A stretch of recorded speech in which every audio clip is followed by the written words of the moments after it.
नहीं, देखिए ये तो डे टू डे वाला रूटीन है। हम लोगों ने 2018 में पॉलिटिकल पार्टी बनाया और अपने हक अधिकार के लिए हम लोग संघर्ष कर रहे हैं, लड़ाई लड़ रहे हैं। और चुनाव का समय था और हम लोगों ने निर्णय लिया था, भाई जब तक आरक्षण पे दल समझौता नहीं होगा तब तक वैसे गठबंधन नहीं करना है। तो हम लोगों ने निर्णय लिया कि भाजपा के साथ गठबंधन नहीं करना है, क्योंकि हम लोगों ने पूरे बिहार में संकल्प यात्रा के तहत हाथ में गंगा जल लेके सभी लोगों ने, हमने खुद भी संकल्प लिया था, कसम खाया था कि अपने आने वाले पीढ़ी के हक अधिकार के लिए लड़ाई लड़ेंगे, संघर्ष करेंगे। जब तक आरक्षण नहीं देगा तब तक गठबंधन नहीं करेंगे। तो उस निर्णय के तहत हम भाजपा से गठबंधन नहीं किए। उसके बाद रहा कि अभी उसके बाद क्या करना है, तो उसके लिए हम लोग वेट कर रहे थे और फिर लगा कि नहीं, 10 साल से नरेंद्र मोदी जी की सरकार है, कई बार उन्होंने वादा किया है और वादा करने के बाद भी पूरा नहीं किए, तो निश्चित तौर पे सरकार बदलेंगे।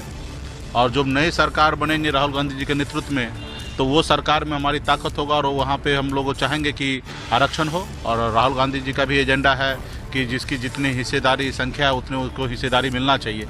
तो उस एजेंडा के तहत अभी हम लोगों ने महागठबंधन में आए हैं। 3 लोकसभा सीट पे हमारी पार्टी चुनाव लड़ेगी, गोपालगंज, मोतिहारी और झंझारपुर, और वहाँ पे हम लोग जीतेंगे। हमारे पार्टी के नेता दिल्ली में जाएंगे, संसद भवन में जाएंगे, अपने हक अधिकार की आवाज़ उठाएंगे।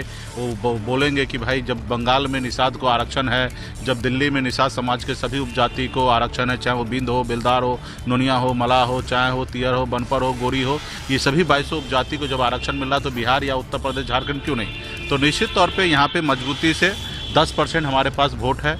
और आपने देखा कि बिहार में जब भी हमने उपचुनाव लड़ा है तो सारा वोट हमने अपने पार्टी के पक्ष में हमने कराया है। और जब भी हम चुनाव लड़ते तो वहाँ पे एनडीए का खास करके बड़ा नुकसान होता है। एनडीए हमेशा क्लेम करता है और मानता है कि निषाद जो है उनका वोट है, उनकी जागीर है। तो निश्चित तौर पे उनको इस बार समझ में आ जाएगा कि ये भी निषाद समाज किसी का जागीर नहीं है, किसी का वोट नहीं है। निषाद समाज जो है अपने पार्टी, अपने नेता, अपने बच्चे के भविष्य के लिए डिसीजन लेगा। तो इस बार महागठबंधन के साथ हम लोग आए हैं, 40 का 40 लोकसभा सीट जीतेंगे और आने वाले समय में अपनी सरकार बनाएंगे। और ख़ास करके भाजपा 1 सीट तो दे ही रहा था, लेकिन हमने निर्णय लिया था कि उनके साथ गठबंधन नहीं करना है, तो हमने निर्णय लिया है। और उसी तरीके से जो हमारे बिहार में हाथ में गंगा जल लेके सभी लोगों ने संकल्प लिया था, वो सभी लोग अपने संकल्प पे कायम होंगे। और हम भी कायम हैं तो हमारे लोग भी कायम रहेंगे और मजबूती से लड़ा जाएगा। सिर्फ 24 ही नहीं, अगले विधानसभा का भी चुनाव होगा, उसमें भी मजबूती से रहेंगे। बिहार में हम अपनी सरकार बनाएंगे, सरकार में अपने लोगों का जो समस्या है राज्य में, वो राज्य का समस्या दूर करेंगे, केंद्र सरकार की समस्या दूर करेंगे। और हमारे पास एक ही ऑप्शन है, विकल्प है कि